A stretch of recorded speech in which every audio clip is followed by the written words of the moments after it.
welcome to your astrological natal chart. This is the Peace Dealer. I hope you gain the utmost of quality from this report. I see your chart is already dope. You got the Uzi aspect, Lil Uzi Vert, and Leo King. This is the Capricorn signature of Leo. Y'all gets money, man. Y'all are the solid kings. Y'all are solid golden kings. So Leo is the golden king archetype or queen. As a Capricorn rising, you are the embodiment of integrity and you're an instrument of the king of the gods. So you're a Jupiter ascending.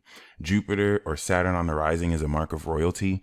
And now you are already royalty. You have the natural king soul and the golden king sun as a director at the god level. So this is huge, dude. I'm going to give you this alien construct article because with Neptune instrumental quality, you're able to reflect the inherent god and goddess within each individual, amongst other things. I want you to check out this article. But as a representative of the new generation with Pluto in Sagittarius, who is here with Saturn in Aries to create the new world, I'm Pluto Scorpio.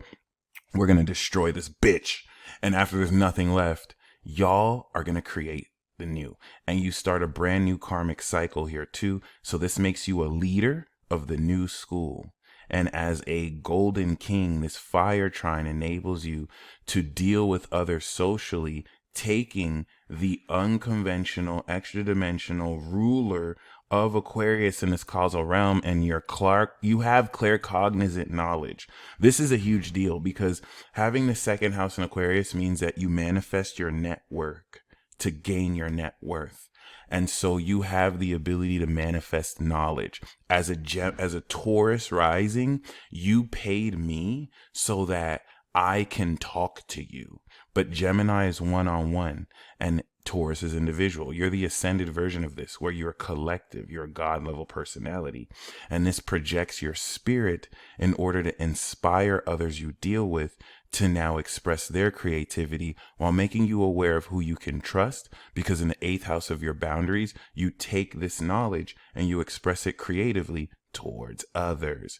And now Leos born in this new generation are unique because they're the only Leos who have exaltation of the dignity of the sun while also having dignity of Uranus. It is extremely rare, and only Leos born from like 96 to like 2008-ish have this, or like 2004 or 5, and it is a huge deal. You exemplify the dignity of courage and boldness and swag, which Kylie Jenner has in the 8th here too. This adds a very sexual nature to how well you're psychologically engaging with others. But on top of that, you also have the claircognizant knowledge, whereas I manifest the truth and communicate to people who pay me one-on-one or share value. You manifest knowledge. So you have the ability, you second house have the quality of claircognizance, because Uranus here is just channeling knowledge. Like you will just, and then you also have Mercury in Virgo, which enables you to have the best of both worlds. So you can channel the knowledge, and then you can use your conscious mind with Mercury to now analyze in your reality the confirmation of what you channeled without the need for inductive or deductive reasoning. This now sets up an internal inductive reasoning protocol to where you can just know, and then you can use your analytical conscious mind processing to confirm and produce receipts for everything you already channeled at a higher cosmic advanced level. And what's really badass about this is that this enables your awareness of others to be influenced by what you're manifesting the knowledge of, especially supernaturally, bearing supernatural abilities and skills, which once again is very badass, especially when we look forward to you being in a position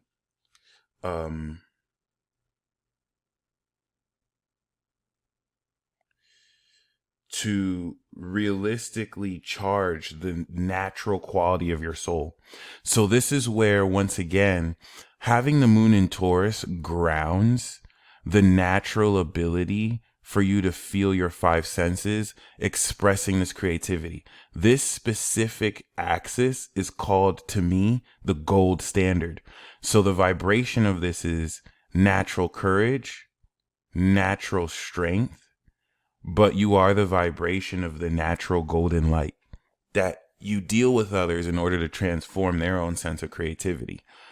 Lil Uzi has this, he's rich as fuck. The Leo King has this, he's super rich as well. And bearing the hard work that comes in to maintain this, you're able to ground the level of your creativity into a point that produces a golden standard. Y'all don't miss. Like, everything y'all put out is golden. And that's the consistency and groundedness of Taurus here, which for the Leo King in his 10th is a literal crown. For you in the 5th is the natural receptivity to your own natural creativity. Now, because Taurus is 10th house from Leo, this is the Capricorn signature, where y'all really maintain this pinnacle of manifesting the value of your career. And so this receptivity to where you feel grounded, maintaining this success, falls in your 5th house to help you feel how creative you can be to manifest this sense of career. Okay. Furthermore, with Venus 29 degrees, you are a master of your heart in an enlightened Gemini fashion that charms the nature of words you use to seduce, influence, and persuade people in alignment to your will. This works amazing with Leo because not only do you have the swagger and the passion to express yourself, but you already have the words that just flow out effortlessly in tandem with Uranus that's already channeling the knowledge of what to say. Unconventionally, but still pretty badass. Mars that's opposite your Jupiter is interesting because you have the moon in its exaltation here, you have the sun in its dignity, you have Uranus in its dignity, but you have Jupiter in its fall opposite Mars in its fall. This is not a coincidence. You make up for the fall quality of this by extending forth the feeling of power with Mars in Cancer that inspires how sincerely you move forward with others. You just want to be careful behind the 12th house of your sun, not to be too influenced by how other people can emotionally manipulate or how you can be passive aggressive towards others relative to whether you feel like doing things or not. Regardless, despite these being in the fall, these are very powerful here because the evolution and expansive quality of your character, which is going to be contagious in the ways you expand the integrity of yourself while transcending the Neptunian aspect of the psychic ability you embody, enables you to guide intuitively how emotionally you act towards others based on what you empathically feel towards others. And this will enable you to psychically take action with others in a way that accounts how they feel, not what they're saying and doing. But Saturn and Chiron that completes this cross enables karma and destiny for you to unlock this past life original karmic power tied directly to your ancestry and the individuality of how you identify yourself as a resource for you to unlock and move forward into establishing your destiny of career success. Chiron here is the key to take the raw talents you can polish from people, Mr. Miyagi style, and develop their sense of classic creativity so that you can take anyone's raw talents and polish them and enable them to be successful. You can literally look at anyone and see where they're talented, and you can present and prepare them for them to actually be accepted in the mainstream capability, with of which your destiny is bringing you to facilitate so you can come into mainstream success yourself. It's just this Saturnian anchor can hold you back if you're too stuck on your original raw way of being. You have to be willing to rise up to the challenge, because it's easy for you to just be individual, even as a natural social. But the challenge is to really complete this inner originality and express it socially to really accomplish what you're meant to establish socially in your reputation. Now, the cross here is what's going to challenge and frustrate how sincerely you express the integrity of your character relative to how well with Libra you can balance the direction of your goals. Because Saturn on the South Node is like a judge in a past life who finds people this lifetime who escaped his judgment, and you serve them subpoenas. You got served. See you in court, bitch. And this is how you literally process people's past life or early childhood karmic lessons and basically force them to really get over it and to really balance it. Whether through highlighting facets of their talent that need to be polished, amongst other things. And with the MC that you have in Scorpio, your legacy is to transform society and to really manifest a cult-like following, or at least a group of people who share their wisdom with you as an extension of the social, artistic nature of the career you're meant to really balance, whether this brings you into art, politics, creative measures and means. And this is how we kind of integrate all the facets of your chart together.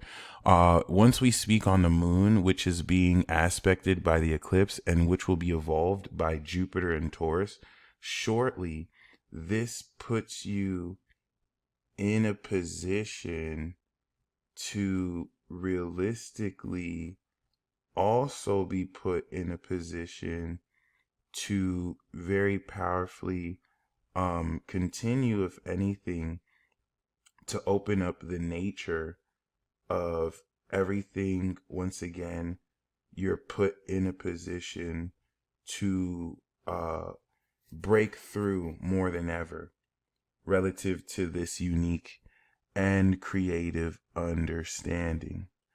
It really does, once again, go a long way towards preparing this element of your own power, but it's also very important for you to realistically, move forward in a way that very powerfully opens up this uniqueness, if anything, towards a much more powerful sense of the golden courage that enables you to deal with others and to gain trust from and with others towards your ability to deal directly with their heart in these unique and creative ways.